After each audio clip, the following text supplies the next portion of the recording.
እሺ እኛው ደግሞ ምን ይላል መሰለህ መች ነው ዘፈን የጀመርከው? ዘፈን የጀመርኩት ገጠር ግባ ከመውጣቱ ከ8 ቀን በፊት የምር ማርያም በጣም ስላልተዋጣልኝ ታሪኩን ጠየቅኩት እና ነገርን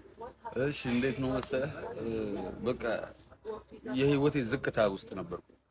ከ8 ወር በፊት ኦኬ ዘወላ የሚያዝናናኝ ነገር መጻፍ ነው ዝም ብዬ ጽፋለሁ ከዛ ጻፍኩኝና ጀለስ ኢቭን ብር የለኝም ሚካኤል ነው ማለት ከዛ ሪከርድ ማድረጊያ 7000 ብር ነበረ ከጀለስ ዝም ብዬ ያቺን ብር ወሰድኩኝ ቤላ ይባላል ቴንኪው በዚያ አጋጣሚ ወንድሜ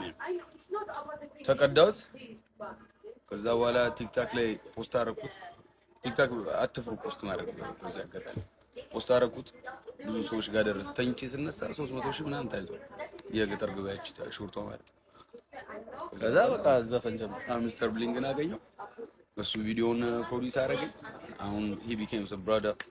በጣም ትልቅ ወንድ ከዛ እንደዚህ ነው ላይፍ ይቀየርበት ስለዚህ የመድኃኒዓለም መምጫ አይታወቅም ነው የምትለው መድኃኒዓለም የሚመጣበት አይታወቅም ሁሌም አለ ግን ትክክለኛ ሰዓት ነው የሚጠብቀው ልባችሁን ንጹህ አድርጋችሁ ጠብቁ